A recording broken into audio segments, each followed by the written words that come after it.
வெளியே வர்றப்ப சாட்டை வந்து மறிக்கிறாரு, அவங்களும் கூட்டமா வர்றாங்க, அவங்களும் எதிர்த்துட்டு வராங்க, கல்லை எடுத்து அடிக்க வராங்க, கார்ல வந்து ஆக்ரோஷம் கொண்டு 15 பேர் தாக்குறாங்க. தகாத வார்த்தையை கருத்து ரீதியா பதில் சொல்லாம ஒரு பெரிய அந்த இடத்துல வந்து ஒரு போர்க்களம் மாதிரி ஒரு கூச்சலிட்டு எந்த பாயிண்ட்ல வந்து இது ட்ரிகர் ஆனிச்சு? நீங்க என்ன கருத்து சொன்னீங்க? எதனால அவங்க ட்ரிகர் ஆயிடலாம்? யார் தமிழரு, யார் மலையாளி, இதெல்லாம் கடந்து யாரு செபஸ்டின், யாரு ஜேக்கப், இதை நான் கேட்டேன். தகாத வார்த்தை கீழே இருந்து பாத்தீங்கன்னா அவ்வளோ கேவலமான வார்த்தை, அவ்வளோ கேவலமான வார்த்தை. அந்த நெறியாளர் ஒரு பெண்மணி அசோகா சொல்ற 1.25 மணி நேரம் கத்துறாங்க. அப்புறம் ஸ்டாப் பண்ணி எல்லாரும் பேசி முடிச்சுட்டு ப்ரோக்ராம் முடிச்சுட்டு வெளியில போறாங்க. நானும் என்ன பண்ண, நானும் கிளம்புனா சாட்டை வந்து அந்த கரெக்டா அந்த வாசல்ல வந்து நாடாரும். நான் என்ன சொன்னேன், நீங்க அதை மருங்க, உங்களுக்கு அடுத்த சுற்று வருதுல, நீங்க தான் கருத்தியல் பேசுறீங்க. சீமான் மலையாளிலே சொல்லலையே, அப்ப ஏன் நீ கொதிக்குதுன்னு கேக்குறேன். சொன்னா என் தாயை பத்தி, என் தகப்பனை பத்தி, என் மனைவியை பத்தி, என் சமுதாயத்தை பத்தி துளுக்கன்னு கூப்பிடுறான். நான் என்ன கேக்குறேன், மேல சாட்டையே சொன்னாங்க. இப்படி இவங்கெல்லாம் கொந்தளிக்கிறப்ப இடும்பாவனம் கார்த்தியும் சாட்டை துரைமுருகனும் என்ன பண்ணிட்டு இருந்தாங்க? சாட்டை களத்துல இருந்தார். சாட்டை தான் அந்த இடத்துல வந்து பாத்தீங்கன்னா அந்த மேடையில வந்து அவர் தான் எரிச்சு குதிக்கிறார். சாட்டை வந்து பாத்தீங்கன்னா அந்த இடத்துல வன்முறையை தூண்டி விடுறார். உங்களோட கொள்கை என்ன? இஸ்லாமியர் தமிழர் கிடையாது. பாய் அடிக்கலாம் சொல்லிட்டாரு. பாய் அடிக்கலாம், பாய் அடிச்சா RSS காரங்க சந்தோஷமாவாங்க. இதுல என்னன்னு கேட்டீங்கன்னா, பண்றதெல்லாம் பண்ணிட்டு நாணயவார மாதிரி வீடியோ போடுறாங்க பாருங்க. நாங்கெல்லாம் யோகியர்கள், நாங்கெல்லாம் நாணயவான்கள். ட்ரைப்ஸ் பார்வையாளர்களுக்கு வணக்கம். கடந்த 11ஆம் தேதி தந்தி டிவியின் சார்பாக ஒரு விவாத நிகழ்ச்சி நடத்தப்படுகிறது. 2026 நாம் தமிழர் சாதிக்குமா சறுக்குமா அப்படின்ற தலைப்பில் ஒரு விவாதம் நடைபெறுகிறது. அந்த விவாதத்தில் தமிழ்நாடு முஸ்லீம் லீக் கட்சியினுடைய நிறுவன தலைவர் முஸ்தபா கலந்துகிறாரு. பலரும் சாட்டை துரைமுருகன், இடும்பாவனம் கார்த்தி, இப்படி நாம் தமிழர் கட்சியினர், அவர்களுடைய ஆதரவாளர்கள், அதே போல ஆளூர் ஷானவாஸ், மதிமுகவை சார்ந்த காரை செல்வராஜ், தமிழ்நாடு முஸ்லீம் லீக் கட்சியை சார்ந்த தோழர் முஸ்தபா, இவங்க வந்து கலந்துக்கிறாங்க. இந்த நிகழ்ச்சியின் போதும் நிகழ்ச்சி முடிந்த பிறகும் தமிழ்நாடு முஸ்லீம் லீக் கட்சியினுடைய தலைவர் முஸ்தபா அவர்களை நாம் தமிழர் கட்சியினர், குறிப்பாக சாட்டை துரைமுருகன் உள்ளிட்டோர் தாக்க முயற்சித்திருக்கிறார்கள். ஆனா அவங்க நியூஸ் 18 விவாதத்தில் சங்கிகள் செய்த ரகளைக்கு அவங்க தான் இன்னைக்கு சப்போர்ட்டரா மாறி தினசரி சாட்டை துரைமுருகனும் இடும்பாவனம் கார்த்தியும் இது நாகரிக அரசியலா, கருத்தை கருத்தால் எதிர்கொள்ள மாட்டீர்களா அப்படின்னு பத்திரிகையாளர் செந்தில்வேல் அவரை நோக்கி கேள்வி எழுப்பிட்டு இருக்கிறாங்க.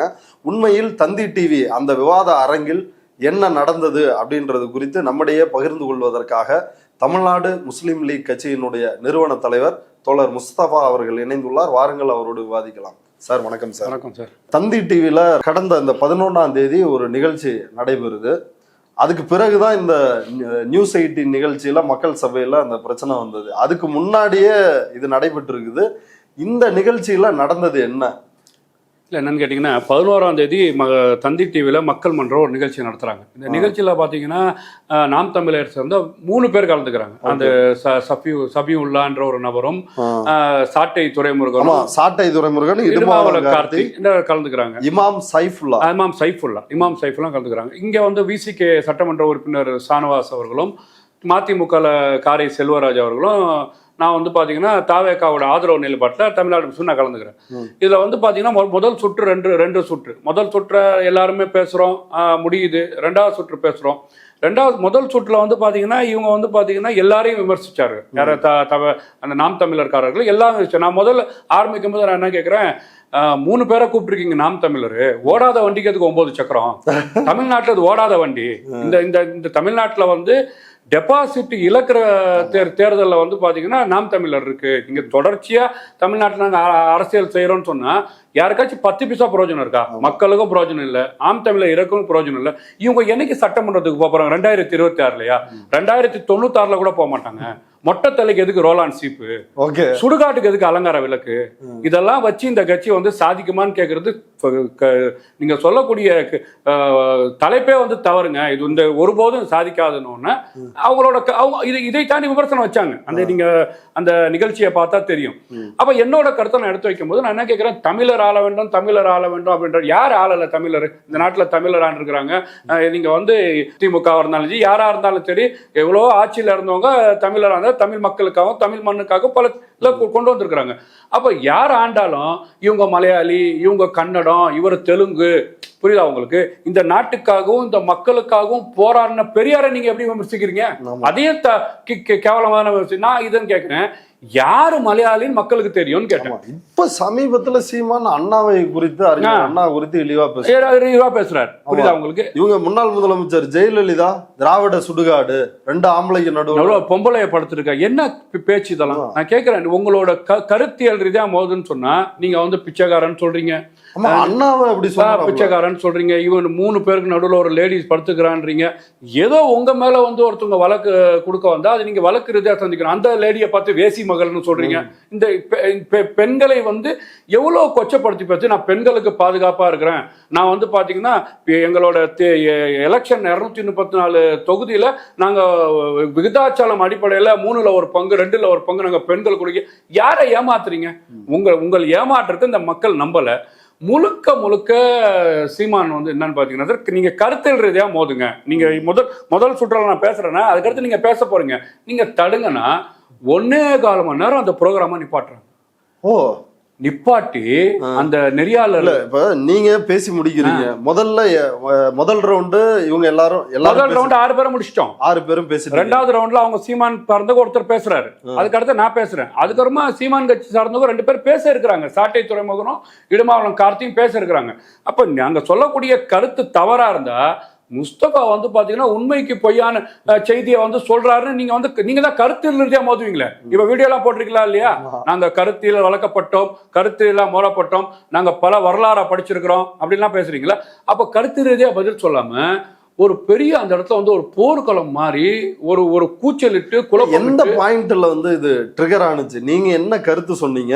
எதனால அவங்க ட்ரிகர் ஆயிடலாம்? யார் தமிழரு, யார் மலையாளி? நீங்க வந்து ஒரு ஆளை வந்து ஒரு சார்ந்தவரை வந்து நீங்க வந்து பாத்தீங்கன்னா மதத்தை சார்ந்து அடிக்கிறீங்க, நீங்க ஜாதியை சார்ந்து அடிக்கிறீங்க, அவன் மொழியை சார்ந்து நீங்க சொல்றீங்க. அவங்க என்ன சொல்ல வந்தாங்கன்னு தான் பார்க்கணும். நம்ம அந்த அடிப்படையில யாரு மலையாளின்னு கேட்டுட்டு நான் என்ன சொன்னேன்னு கேட்டீங்கன்னா, இதெல்லாம் தொடர்ந்து யாரு செபஸ்டின், யாரு ஜேக்கப், இதை நான் கேட்டேன். நான் ஏன்னா சீமானே ஒரு ஊடக நிகழ்ச்சியில ஒரு நெறியாளர்கிட்ட எங்க தாத்தா பேரு ஜேக்கப்னு அவரே சொல்றாருங்க. அந்த ஜேக்கப்னு என்கிட்ட சொல்றாரு. உங்க தாத்தா தான் ஜேக்கப்னு மேடையிலேயே சாட்டை துறைமுகன். நான் என்ன சொல்றேன், சரிங்க எங்க தாத்தா தான் ஜேக்கப், அதுக்கு நான் பதில் சொல்றேன். எங்க மூதாட்டியர் ஜேக்கப், அரபு நாட்டுல இருந்து எடுத்து பாத்தீங்கன்னா ஜேக்கப் வருவாரு, ஹாரூன் வருவாரு, அப்ரஹாம் வருவாங்க, இப்ராஹிம் வருவாரு, பல ஆதாரங்கள் இருக்கு. ஆனா அதுக்கு நான் பதில் சொல்றேன்னு சொல்றேன். தகாத வார்த்தை கீழே இருந்து பாத்தீங்கன்னா அவ்வளோ கேவலமான வார்த்தை. அந்த நெறியாளர் ஒரு பெண்மணி அசோகா சொல்ற 1.25 மணி நேரம் கத்துறாங்க. அப்புறம் ஸ்டாப் பண்ணி எல்லாரும் பேசி முடிச்சுட்டு ப்ரோக்ராம் முடிச்சுட்டு வெளியில் போகிறாங்க. அவர் நாகப்பட்டினம் சட்டமன்ற உறுப்பினர், நான் தொகுதிக்கு போகணுன்னு போகிறார். இவர் காரைக்குடி செல்வராஜ், அவர் நான் கிளம்புறேன், நானும் என்ன பண்ணுறேன், நானும் கிளம்புனா சாட்டை வந்து அந்த கரெக்டாக அந்த வாசலில் வந்து, நாடார் உங்களுக்கு மலையாளியா, உங்களுக்கு ஆதாரம் இருக்கா, நாடார் உங்களுக்கு மலையாளியா? நான் என்ன சொன்னேன், நீங்க அதை மறுங்க, உங்களுக்கு அடுத்த சுற்று வருதுல, நீங்க தான் கருத்தியல் பேசுறீங்க. சீமான் மலையாளியிலே சொல்லலையே, அப்ப ஏன் நீ கொதிக்குதுன்னு கேக்குறேன். குற்றம் உள்ளம் தான் வந்து குறுகுறுக்கும். அப்ப யார் மலையாளி? குறுகுறுக்குதா? அப்போ எதனால உங்களுக்கு குறுகுறுக்குது?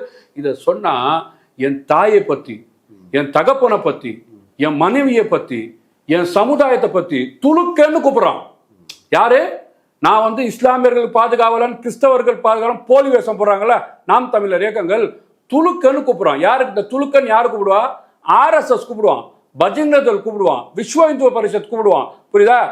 கொத்தா இஸ்லாமியர்களையும் கிறிஸ்தவர்களையும் சாவடிக்கிறவன் கூப்பிடுறான். அப்ப நீங்க உங்களோட கொள்கை என்ன? நான் என்ன கேட்கிறேன், மேல சாட்டையே சொன்னாப்லையா, சாட்டையோட சகாக்கள் நாம் தமிழரோட தொண்டர்கள் வெளியே வர்றப்ப சாட்டை வந்து மறிக்கிறாரு, அவங்களும் கூட்டமா வர்றாங்க, அவங்களும் எதிர்த்துட்டு வராங்க, கல்ல எடுத்து அடிக்க வராங்க, காரை வந்து அடிக்கிறாங்க. அந்த தந்தி டிவி பாதுகாவலரும் மரியாதைக்குரிய நெறியாளர் ஹரி அவர்களும் தான் என்னை வந்து பார்த்தீங்கன்னா அந்த ஒரு 20 பேருக்குள்ள வந்து அந்த பாதுகாவலரும் அவரும் சேர்ந்து கூட்டு வந்து காரில் ஏற்றுறாங்க. காரில் வந்து ஆக்ரோஷம் கொண்டு 15 பேர் தாக்குறாங்க, தகாத வார்த்தையை சொல்லி.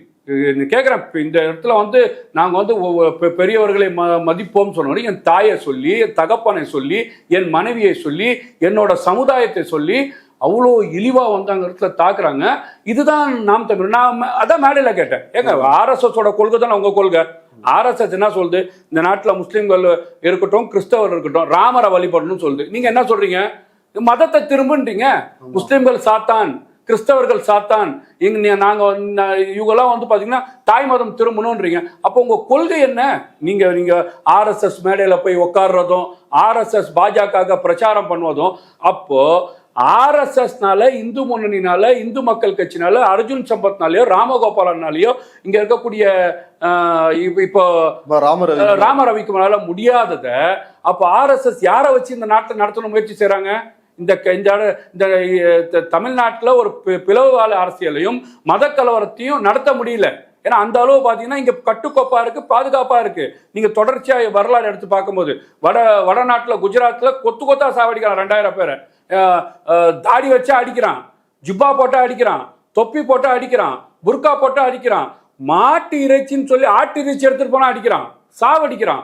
அப்போ இதெல்லாம் தாண்டி இந்த இடத்துல இதை வச்சு மத கலவரம் உண்டாக்கணும்னு சொல்லி ஆர்எஸ்எஸ் இந்த போற ஆட்களை இறக்கி ஒரு அஜெண்டா செட் பண்ணி வேலை செய்தோ என்ற சந்தேகங்கள் இருக்குல்ல. அப்ப முழுக்க முழுக்க அதை நோக்கி தானே பேசுறாரு. நான் கேட்கிறேன், நீங்க பெரியாரை, அதான் நான் கேட்டேன், மேடம் இவ்வளவு பெரியாரை இழிவா பேசுறீங்களா இல்லையா? இழிவா பேசிட்டு பழனி பாபாவை உயர்த்தி பேசுறாங்க. என்ன சொல்றாங்கன்னா, பாத்தீங்களா பழனி பாபா எவ்வளவு செஞ்சிருக்காரு. பழனி பாபா என்ன சொன்னாருன்னு கேட்டீங்கன்னா, எவன் ஒருத்தன் பெரியாரையும் அம்பேத்கரையும் ஏத்துக்கலையோ அவன் அயோக்கியன்றார். அப்ப யார சொல்ற, ஒன்னையும் சேர்த்து சொல்றாரு. பழனி பாபா அயோக்கியன் சொல்றாரு. பழனி பாபா நான் படிச்சதெல்லாம் படிக்கல. அவரு எவ்வளவு சிறுமை பாத்தீங்களா, எவ்வளவு திமிரு பாத்தீங்களா, கொஞ்சம் யோசிச்சு பாத்தீங்களா? ஒரு பழனி பாபா இஸ்லாமிய சமுதாய மக்களுக்காக எவ்வளோ போராடி இருக்காரு. இன்னைக்கும் இந்தியா முழுக்க, தமிழ்நாடு முழுக்க பட்டி தொட்டி எல்லாம் பழனி பாபா என்றால் அவ்வளோ கொஞ்சம் தமிழ்நாட்டுக்காக, தமிழ் மண்ணுக்காக போராடினவர். அவரை பார்த்து சொல்றாரு, என்னங்க பெரியாரை பத்தி அவரே எவ்வளவு உயர்வா சொல்லியிருக்காருன்னா, அவர் படிக்கலன்னா அப்ப நீங்க என்ன நினைக்கிறீங்க? அப்ப பெரியார் படிக்கல, பழனி பாபா படிக்கல, வேற யாரும் படிக்கல, நான் தான் அறிவாளி, நான் சொல்றதுதான் கரெக்ட்னு சொல்றது தான். இது எந்த விதத்தில் ஏத்துக்க முடியும்? இது முழுக்க முழுக்க ஆரிய கொள்கை, பாசிச கொள்கை, பாஜக ஆர்எஸ்எஸ் கொள்கையை இவர் வந்து பாத்தீங்கன்னா இந்த தமிழ்நாட்டில் வந்து கொண்டு வரணும்னு நினைக்கிறாருங்க. ஆர்எஸ்எஸோட ஆபத்தான இயக்கம் நாம் தமிழர். சரி, ஆர்எஸ்எஸோட ஆபத்தான இயக்கம்னு சொல்றீங்க. ஆனா அவர் பக்கத்துல அவர் பின்னாடி நிக்கிறது இல்ல, உங்களுடைய நீங்க போன அந்த விவாத நிகழ்ச்சியிலேயே நாம் தமிழருக்கு ஆதரவா இமாம் சைஃபுல்லா அப்படின்னு ஒருத்தர் வந்து பேசுறாரு. இன்னும் பல பெண்களும் இருக்கிறாங்க, ஆண்களும் இஸ்லாமியர்கள் அவங்க கட்சியில நின்று ஒரு முன்னணி பேச்சாளர்களாவே நின்று பேசுறாங்க. அவர் சொல்றதெல்லாம் சரிதான் அப்படின்னு சொல்லி, அதாவது சாத்தானின் பிள்ளைகள் அப்படின்னு சொன்ன பிறகும் அவரை டிஃபெண்ட் பண்ணி தான் அந்த கட்சியில தொடர்ந்துட்டு இருக்கிறாங்க. அப்ப சீமானை ஒரு ஆர்எஸ்எஸ் அப்படின்னு சொல்லுவீங்கன்னா அப்ப இவங்க எல்லாம் எப்படி பாக்குறது? இல்ல சார், நீங்க 4 முஸ்லீம் இருந்தா அது ஆர்எஸ்எஸ் இல்லைன்னு சொல்லுவீங்களா? பாஜக முக்தார் நக்வி இருக்கிறாரு, ஷானவாஸ் ஹுசேன் இருக்கிறாரு, வேலூர் இப்ராஹிம் ஒருத்தர் வந்து தெரிஞ்சிட்டு இருக்கிறாரு. இதனால வந்து பாத்தீங்கன்னா ஆர்எஸ்எஸ், பாஜக, இஸ்லாமியர் பாதுகாப்பு, இஸ்லாமியர் இருக்குன்னு சொல்ல முடியுமா? இந்த மாதிரி இஸ்லாமியர் பேர் தாங்கி போர்வையை வைத்து பசுந்தோல் போர்த்திய போது புலித்தோல் போர்த்திய பசுன்ற மாதிரி அந்த உடைகளை, அந்த அலங்காரங்களை வைத்து நானும் பாதுகாவலா இருக்குன்னு சொல்லும் போது இது எந்த அளவு மக்கள் மன்றத்துல என்ன இருக்கு? நீங்க மக்கள் மன்றத்துல தொடர்ச்சியா தேர்தலில் நின்று எத்தனை பேர் உங்களுக்கு வாக்களிச்சிட்டாங்க? நீங்க வந்து பாத்தீங்கன்னா டெபாசிட் வாங்குனீங்களா? ஒரு 10 பைசா பிரயோஜனம் இல்லாம தானே இந்த திரள் நிதிக்காக தானே உங்க அமைப்பை நடத்திட்டு இருக்கிறீங்க. புரியுதா உங்களுக்கு? இவர் சொல்லக்கூடிய கருத்து முன்னுக்கு புறனா இருக்குங்க. இவர் வந்து எப்படி, இது நம்மளுக்கு பார்த்தாலே தெரியும் இது பொய்ன்னு சொல்லி. புரியுதா உங்களுக்கு? இதை வந்து நான் வந்து இதுதான் வந்து எனக்கு வந்து பாத்தீங்கன்னா டைரக்டா இருக்கக்கூடிய தங்க கட்டினா நம்ப முடியுமா? இது போன் ஊருக்கே தெரியும். ஆனா இவர் வந்து பாத்தீங்கன்னா எல்லாத்தையும் சொல்லுவார். நான் வந்து லெட்டர் கொடுத்தா எனக்கு உடனே வந்து விசா கொடுப்பான், எனக்கு வந்து பிளைட்ல ஏறின உடனே பனிப்பெண்கள் அப்படி பார்த்த உடனே வணக்கம் சொல்லுமா, இங்க இருந்து சவுதிக்கு பிச்சை எடுக்க போறான், பிச்சைக்காரனை பார்த்தாலும் வணக்கம் சொல்லும். இதுதான் நாங்க இயல்பு. அப்ப முழுக்க முழுக்க இவர் சொல்லக்கூடியது பொய், புரட்டு, பொய்யிலே பிறந்து பொய்யிலே வளர்ந்த புலவர் பெருமான் மாதிரி வந்து இவர் உருட்டுறதெல்லாம் உருட்டு. ஏன் டிக்டாக தடை பண்ணாங்க? 7.5 கோடி பேர் என்ன ஃபாலோ பண்ணாங்க, அதனால டிக்டாக தடை பண்ணாங்க. அப்ப இவ்வளோ தூரம் இவர் வந்து மாத்தி மாத்தி பேசுறது மக்கள் மன்றத்துல இவர் ஏதோ எதுக்காகவோ இவரை வளர்ப்பதற்கு இந்த ஆர்எஸ்எஸோட அஜெண்டாவை செட் பண்ணி, ஏன்னா ஏற்கனவே மகாராஷ்டிரால போயிட்டு இதே ஆர்எஸ்எஸ் காரங்களுக்கு வாக்கு சேகரிச்சவர் தானே இவரு சீமான் அவர்கள். இப்ப லேட்டஸ்டா போய் ஆர்எஸ்எஸ் மேடையில அமர்ந்தவர் தானே சீமான் அவர்கள். பெரியார போய் அங்க திட்டினாரு. அதான் இது முழுக்க முழுக்க இவர் மேல வந்து பாத்தீங்கன்னா இது ஆர்எஸ்எஸ் இயக்கப்பட்ட இயக்கமாக தான் பார்க்கப்படுது. இதெல்லாம் நம்ம சொல்லும் போது இவங்களோட உண்மை தோலை உண்மை முகத்தை வெளிக்கொண்டு வரும்போது இவங்களுக்கு கருத்தியல் இல்லை. நான் கேட்கிறேன், இன்னைக்கு இடிமாவளவன் கார்த்தி அவர்கள் அதுக்கு ஒரு வீடியோ போட்டிருக்காரு. நீங்க இதுக்கு ஒரு வீடியோ போடுங்க. நீங்க நியாயவான்கள் தானே, நல்லவர்கள் தானே.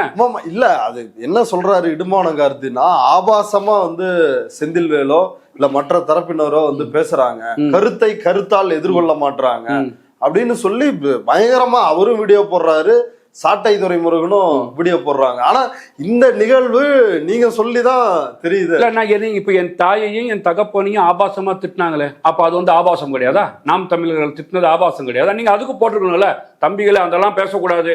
நம்மலாம் வந்து பாத்தீங்கன்னா இன்னைக்கு வந்து பாத்தீங்கன்னா நவீன அரசியல் பண்றோம். நம்ம வந்து ஓட்டுரிமையே வந்து பாத்தீங்கன்னா ஆட்டுக்கு மாட்டுக்கு கோழிக்கு காடை குஞ்சிக்கு ஆமை குஞ்சிக்கெல்லாம் கேட்டுட்டு இருக்கிறோம். அதெல்லாம் போட்டாதான் நம்ம ஜெயிக்க முடியும். நம்ம நவீன கலாச்சாரத்துல வளர்றோம். அப்ப இந்த மாதிரி நீ நாகரிகமற்ற செயலை வந்து அந்த இடத்துல சொன்னீங்கன்னா ஒரு உங்களோட இது வந்து ஒரு பெரிய பிரச்சனையா மறந்து என்ன பண்ணிருப்பீங்க? 170 பேர், உங்களோட கெப்பாசிட்டி 150 பேர் இருக்கிறாங்க. காரை அடிக்கிறது, கள்ள தூக்கி அந்த நிகழ்ச்சிக்கு அதை கேட்கணும்னு நினைச்சேன். எவ்வளவு பேரு ஸ்ட்ரென்த், எவ்வளவு பேர் வந்திருந்தாங்க, எந்த ஆடியன்ஸ் வந்து அதுல மெஜாரிட்டி? இல்ல மெஜாரிட்டி யாரும் நாம் தமிழர் தாங்க. அதுல உட்காரக்கூடிய உள்ளரங்கத்துல ஒரு 200 பேர் உட்காருவாங்க. 200 பேர்ல கேட்டீங்கன்னா 3 விழுக்காடு 150 பேர் வந்து நாம் தமிழர் தான் இருக்கிறாங்க.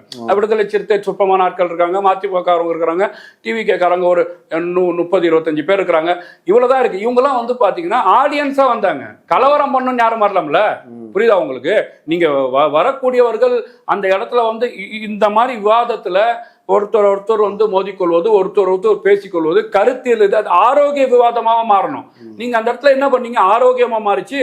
நீங்க ஒருத்தனை போய் அடிக்கிறது, அவனை வந்து தாக்குறது, அவன் சமுதாயத்தை இழிவாக பேசுவது, அவன் குடும்பத்தாரை திட்டுவது, இது எந்த விதத்துல ஆரோக்கியம்? இது முழுக்க முழுக்க பிளான்டோட வந்தாங்களான்னு சந்தேகம் இருக்கு. ஓகே, இப்போ உங்களை தாக்கவும் முயற்சித்தாங்களா? கார் வந்து சேதப்படுத்தினாங்கன்னு சொல்லிங்க. கார் சேதமடைஞ்சு சரி, மேல முன்னாடி என் கண்ணாடியில உட்காடுறேன், நான் கண்ணாடியை மூடிட்டேன், கண்ணாடியில குத்துறாங்க. அப்ப என்ன தாக்குறதான்னு அர்த்தம்? பின்னாடி கண்ணாடியில குத்துறாங்க, பின்னாடி டிக்கில இருக்கிற கண்ணாடி அந்த டீசல் கிட்ட இருக்கிற டோர்ல அடிச்சு அந்த காரை வந்து சொட்டையாக்குறாங்க. அப்ப இதெல்லாம் இப்போ கண்ணாடி மூண்டதுனால கண்ணாடியில குத்தப்பட்டது. மூடாட்டி எங்க குத்திருப்பாங்க? புரியுதா உங்களுக்கு? அப்போ எவ்வளவு பெரிய வன்மம் பாத்தீங்களா? அப்போ இல்ல இப்ப இப்படி இவங்கெல்லாம் கொந்தளிக்கிறப்ப இடுமாவளவன் கார்த்தியும் சாட்டை துரைமுருகனும் என்ன பண்ணிட்டு இருந்தாங்க? இதுதான் இடிமாவளவன் கார்த்தி எங்க இருந்தாரே தெரியல. நம்ம இருக்கிறத சொல்ல அந்த இடத்துல வந்து பாத்தீங்கன்னா இடிமாவளவன் கார்த்தி அதுல வந்து அவர் வந்து தவறா நடந்துக்கல, பேசவும் இல்லை. அவர் ஒரு சைடு இருந்தா அப்படின்னு வச்சுக்கோங்களேன். சாட்டை களத்துல இருந்தார். சாட்டை தான் அந்த இடத்துல வந்து பாத்தீங்கன்னா அந்த மேடையில வந்து அவர் தான் எரிச்சு குதிக்கிறார். அப்போ நீங்க ஒரு சீமான் அவர்களின் தம்பி, நாங்க 2வது கட்ட தலைவர்கள், நாங்கள் தான் நாம் தமிழரை வழி நடத்துறோம் சொல்றவங்க, நீங்க என்ன பண்ணிருக்கோம் இந்த இடத்துல? இதெல்லாம் சரி கிடையாது, நாங்க பேசி சரி பண்ணிக்குவோம், இது கருத்தியல் இப்படிதான் இருக்கும், இது ஊடக விவாதம் தான் இப்படிதான் இருக்கும்னு. அப்போ ஒண்ணுமே அரசியல் படுத்தப்படாத தற்கூரிகளை கூட்டமா தான் கூட வச்சிருக்கீங்களா நீங்க? இதுதான் சொல்றோம் நாங்க. யார் தற்கூரி கூட்டம் வச்சிருக்கிறாங்க? அப்போ சார், ஒரு சாதாரண மக்கள் இப்படி நாம் தமிழராலோ ஆர்எஸ்எஸ் ஆலோ பாதிக்கப்படுறாங்க, அச்சுறுத்தப்படுறாங்க அப்படின்றது வேற. இப்ப நீங்க வந்து ஒரு அறியப்பட்ட முகமா இருக்கிறீங்க, ஊடகவாதம் எல்லாத்துலயும் போறீங்க, உங்களுக்கே இப்படி ஒண்ணு நடக்குது அப்படின்னா இது இந்த இந்த பொலிட்டிக்கல் சூழலே மாறிடுச்சா? ஒரு இஸ்லாமிய கிறிஸ்தவர்கள் இவங்களுக்கு ஒரு அச்சுறுத்தலான மொழி சிறுபான்மை. இதுதான் சார் என்னன்னு கேட்டீங்கன்னா, இது வட இந்தியால பாஜகவும் ஆர்எஸ்எஸ் இந்த கொள்கையை தான் கடைபிடிச்சாங்க. இந்த உத்தரப்பிரதேசத்துல எப்படி ஜெயிச்சாங்க? நீங்க முஸ்லிம்கள் வீடு மார்க் பண்ணி நைட்டோட நீட்டா அறுக்கிறது, அவங்க வெளில கருவு இருக்கிறது, கலவரத்தை அவர்களே உண்டாக்கி அந்த இடத்துல வந்து பாத்தீங்கன்னா பிளான் பண்ணி அவங்க உயிரை எடுப்பது. பல்கிஸ் பானெல்லாம் பார்த்தோம், ஒரு 9 பேர் சேர்ந்து கற்பழிச்சு கொண்டு போய் வைத்தது. ஏன்னா அவங்க தவறு அந்த ஆர்எஸ்எஸ்ல இருக்கிறவங்களும் வந்து நம்மளுக்கு தான் சாதகமா இருக்கு இங்க சட்டம்.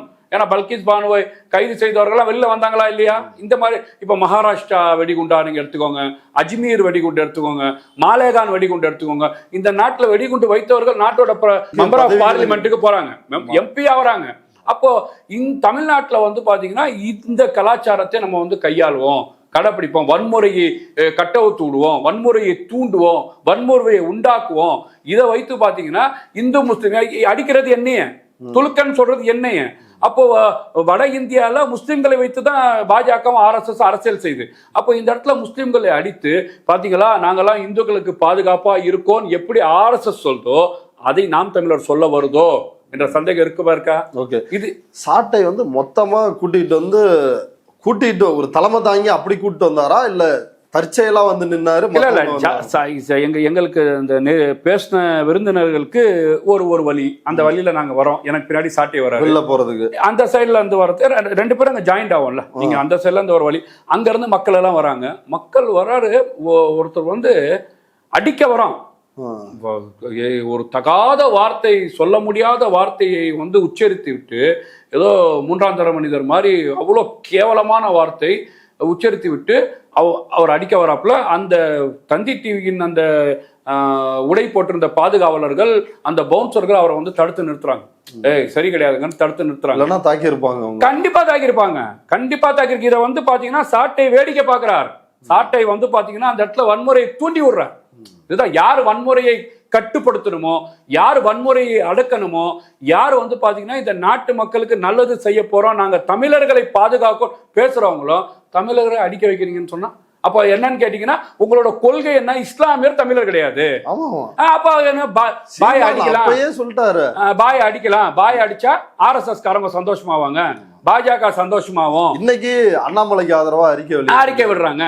இது முழுக்க இந்த நாட்டுல RSS என்ன கொள்கையை செய்துன்னு நினைக்குதோ, என்ன சித்தாந்தத்தை செய்து நினைக்குதோ, அது நாம் தமிழர் மூலமாக. நான் அதான் சொன்னேன், இஸ்லாமியரும் கிறிஸ்தவர்களும் ரொம்ப தெளிவாயிருங்க. நாம் தமிழருக்கு வாக்களிக்க வேணுமான்னு பேசக்கூடாது. நாம் தமிழர் இயக்கத்தை இந்த 2026 தேர்தலில் அப்புறப்படுத்த வேண்டும். அதுக்கான வேலை செய்யுங்க. நாம் தமிழர் களத்துல இருக்கக்கூடாது.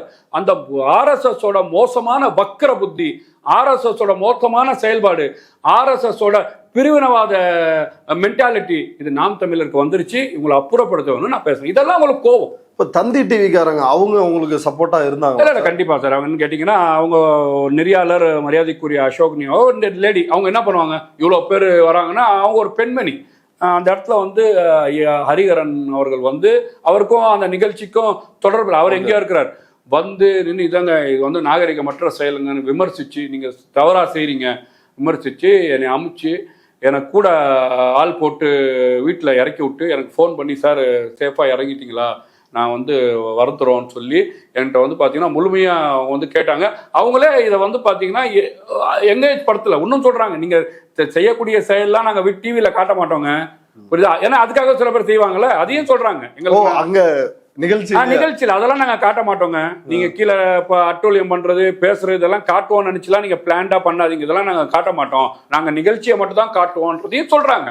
அதையும் மீறி இவங்க வந்து பாத்தீங்கன்னா ஏதோ சார் எப்படி வந்து பாத்தீங்கன்னா RSSக்கு முஸ்லிம்களும் கிறிஸ்தவர்களையும் பார்த்தா கோவம் வருதோ, இப்போ நாம் தமிழருக்கு முஸ்லிம்களையும் கிறிஸ்தவர்களையும் பார்த்தா முழுக்க இந்த 2023க்கு அப்புறம் அதான் பெரியாரை நீங்க விமர்சிப்பதெல்லாம் நீங்க பேசி முடிச்ச பிறகு அவங்களுக்கு வாய்ப்பு கிடைச்சது இல்ல, அந்த வாய்ப்புல ஏதாவது உங்களுக்கு பதில் சொன்னாங்க? அதான் நான் கேட்டேன், அந்த வாய்ப்புல எவ்வளவு விமர்சிச்சாங்க, எவ்வளவு ஒண்ணும் இல்ல, சில்லற காசு, இது ஒரு பேச்சே கிடையாது, வந்து கையை கட்டி இப்படி நிப்பாங்க, மோடி கிட்ட கையை கட்டி நிக்கிறவங்க, அந்த அம்மா கோடை நாட்டில் கையை கட்டி நிக்கிறவங்க, யார் இவங்க யாரு, கிறிஸ்தவரா, எவ்வளோ விமர்சிச்சாங்க. நான் என்ன சொல்றேன்னா அடுத்த சுற்று எனக்கு வாய்ப்பு இருந்தா பதில் சொல்ல போறேன், இல்லைன்னா அடுத்த கட்டத்துல அதுக்கு பதில சொல்ல போறேன், இல்ல நான் இண்டிவிஜுவலா ஒரு வீடியோ போட்டு பதில் சொல்ல போறேன், இதெல்லாம் நடந்துச்சுன்னு பதில் சொல்ல போறேன். இது அப்ப நீங்க வந்து பாத்தீங்கன்னா கருத்தை வந்து யாரு கருத்து வெளியில போக கூடாது, இது நாங்க சொல்றதுதான் கருத்து. நாங்க வந்து பாத்தீங்கன்னா பெரியார் கெட்டவரா, நீங்க கெட்டவர்னு ஏத்துக்கணும், புரியுதா உங்களுக்கு? இந்த இடத்துல நாங்க வந்து இவரை தூக்கி பிடிப்போமா, அண்ணா தூக்கி பிடிப்போம்னு ஏத்துக்கணும். இப்போ முழுக்க வந்து டே துளுக்காமா, ஆமா, இல்லைன்னா டே துளுக்கா, உங்களோட தாய் எங்கடா இருந்து வந்தது, உங்க தகப்ப எங்கடா வந்தது, நாங்க கல்லை தூக்கிட்டு அடிப்போம், நாங்க காரை அடிப்போம். நான் கேட்கிறேன், இவ்வளோ நடந்துச்சு. நான் இந்த விஷயத்துல வந்து உங்களோட தலைவர் பேரை கூட நான் சொல்லலை. நான் உண்மையாவே சாட்டை அவர்களும் இடிமாவளம் கார்த்தி அவர்களும் இல்லைங்க இந்த மாதிரி நடந்துச்சுங்க ஒரு வார்த்தை சொன்னீங்களா, யோசிச்சு பாத்தீங்களா? அப்ப சீமான் மலையாளின்னு நீங்க அப்படி குறிப்பிடவே இல்லை எங்கேயும். யாரு மலையாளின்னு கேட்டேன், யார் தமிழ், யார் தமிழ, யார் மலையாளி, யார் தமிழ, யார் மலையாளி, நீங்க தானே டெய்லி கேட்டுக்கிட்டே இருக்கீங்களா? எச் ராஜாவும் இதே சொல்றாங்க, சீமான் வந்து ஒரு மலையாளி. அங்க போய் அடிக்க சொல்லுங்க பாப்போம். அங்க அடிக்க மாட்டாங்கல்ல, அங்க வந்து பாத்தீங்கன்னா இவர்கள் எதிர்க்கிற மாதிரி காட்டி அங்க அவங்க எதிர்க்கிற அவர் வந்து இப்ப நீங்களாவது யாரு தமிழர் யார் மலையாளி அப்படி கேட்டீங்க. அவர் வந்து சீமானே மலையாளி தான். அவங்க பூர்வீகமே அவங்க அம்மா எல்லாரும் மலையாளி. இப்ப சொல்லுங்க ஹெச் ராஜா பத்தி எல்லாமே கொடூரமா பேசியிருக்காரு. இப்பதான் வந்து சீமான் வந்து பாத்தீங்கன்னா கடப்பாறையை தூக்கிட்டு போறாருல, பேரறிஞர் ஹெச் ராஜான்றாரு. என்ன சொல்ற பிராமண கடப்பாறையை தூக்கிட்டு போற. இப்ப சொல்லுங்க, இப்ப சொல்ல மாட்டாங்க. ஏன்னா அவங்களுக்குள்ள வந்து பாசம் எல்லாம் வந்து ஊடுருங்கி மேலோங்கி போயிட்டு இருந்தா இது ஏதாவது அடுத்த கட்டமா ஏதாவது புகார் அந்த மாதிரி ஏதாவது பண்ணலாம்னு இருக்கிறீங்களா? இல்ல சார், என்னன்னு கேட்டீங்கன்னா முழுக்க இது வந்து ஒரு ஊடகத்துல வந்து ஒரு விவாதம் நடக்குதுன்னு சொன்னா ஊடகம் நடத்துறவங்க என்னன்னு கேட்டீங்கன்னா கருத்தை கொண்டு போய் வீட்டுல இருக்கக்கூடிய மக்களுக்கு போய் சேர்க்கணும். அந்த வேலையை அவங்க செய்யறாங்க.